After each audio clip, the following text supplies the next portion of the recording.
A fulfilled life is a life that takes the challenges, takes the crisis, takes the tough stuff, and instead of finding an escape clause, it finds the fulfillment of the plan of God. Amen. All right. Yes. You can't live a fulfilled life that God has created you and for you until you fulfill God's plan for your life. Amen. I have to be careful. I don't want to get in trouble here, but this phrasing here of escape or fulfillment is coming from a devotional I've been reading. I shared with you a few weeks ago. It's called The Bumps Are What You Climb On by Warren Wiersbe, and he does a devotional on this same passage of Scripture, and he shares this idea of escape or fulfillment. And I'm taking those terms this morning so I don't get in trouble. I didn't come up with this escape or fulfillment on my own, but it fits. It is exactly what God is showing us here, because in this text we're going to come in encounter with those who would rather escape the tough stuff of life, the reality of life, instead of fulfilling the very design of God for their life. And I don't know, maybe it's none of you, but it definitely is me, that there come times in my life where I desired to go in the opposite direction. I've sought, I've dreamed up, I've goaled out different ways to do things, and it's always been about me moving away from the tough stuff and not obeying and listening and seeking the voice of God. Right. I don't have to ask God about that. I just know that's not what I want. Right. I don't want to be insulted, so I'm going to devise my own way, I'm going to do my own thing, because who wants that?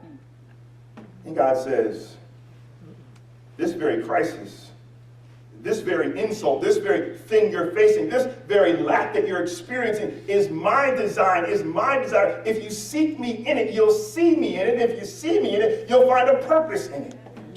But if we're not looking to God, if we're not seeking God, then we find no purpose in it, and therefore we find ourselves living a life that could never be fulfilling, that could never be satisfying, because it's a life lived in my hands and not in the hands of God. Who do you belong to this morning? Who's in control of your thoughts, your words, your actions, your deeds, your desires, your expectations, your goals? Do they only belong to you? If they belong to you, then they can't belong to God. Life with Christ is a life of submission, is a life of alignment. It's the life that Hudson Taylor lived back in the 1800s. He desired to start the China Inland Mission.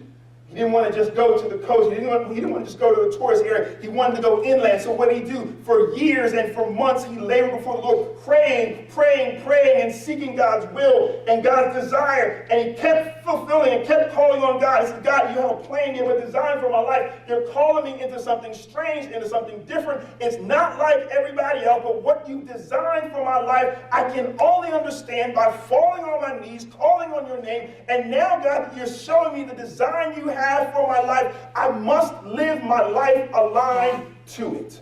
So yes, he was a doctor. He had wealth, he had income, he had resources, but he turned those all aside and he says, I only want to receive what I receive from God through prayer. I can move it on my own. My background, my education allows me, affords me the capacity and the opportunity to gather and to gain, but I only want in my life what God gives me.